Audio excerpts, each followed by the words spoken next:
there's no kind of rules. It's not like, well, you must let go of finance, you must let go of marketing. It's like, what are you great at? What do you love doing? And do more of that. Like you're allowed. Mm. That's why we work for ourselves, right? Otherwise, we'd go and work for somebody else. I love the moment that I learned that. So I'd built a business and I was miserable. And then I just had that epiphany moment that I was like, well, you're the boss.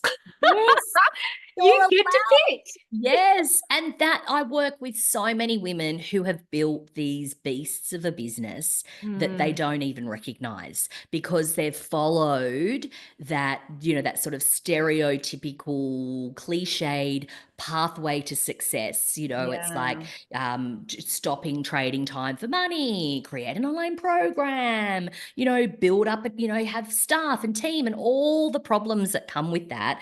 And yeah. that is brilliant for a lot of people. That is definitely one path to growth, but it's not the only path to growth. And also, I think a lot of women lose touch with why they started their business in the first place. They kind of get on Mm, that hamster wheel, they're in reactive mode. And I see this a lot because I work with a lot of service based business owners. So they are mm. at the mercy of like their clients' demands. And it's almost like their clients shape their businesses for them. It's like, hold on a second, what am I doing this for all the time? So it's just, yeah, it's that outside lens looking in. That's very much what I do.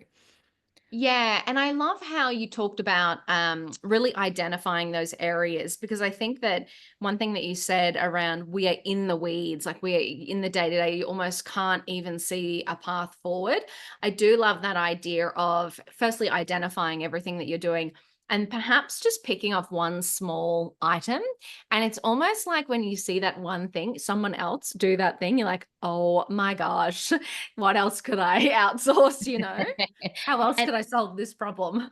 yeah, and also doing one small action and getting the win from that. So I think, we all have like like I call it like our evidence file. It's the stuff that validates future decisions, really. Mm, It's so, for example, something that was completely transformative that I did in my business this year was that I engaged the services of a bookkeeper. Now, I have been in business for 8.5 years, but because my brain is operational, like that's my background.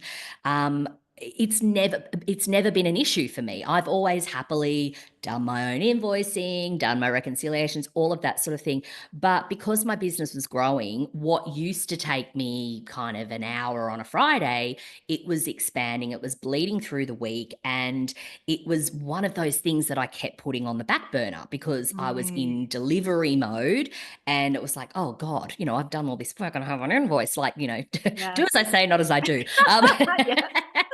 So I brought in a bookkeeper who, when I look at what I am paying their service a month, Mm, and the impact that it has had on my business, it has, like, I feel like like really like I've leveled up because yes. I have got this next level visibility on the numbers and being able to future project and all of that sort of thing that I didn't have before. And I wouldn't have done it myself. It would have been just, I would have sort of done the rudimentary base level of that function in my business. But getting a professional in to help me has absolutely transformed my business and given me confidence to then make other decisions and know that there are, and I know that there are great people out there, but I work with a lot of women who have been burnt before. They've Mm. engaged,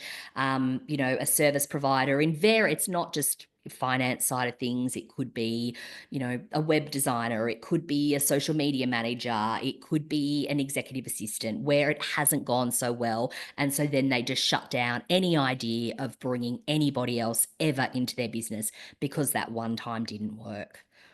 Yeah, and I think the unfortunate thing is, like, sometimes it's the 10 times it didn't work, you know? Like, Yeah. I mean, but it's interesting, I've had full-time employees that haven't worked, and then I've had service like outsourced options that don't work. But then I've got like a handful of people that I've found.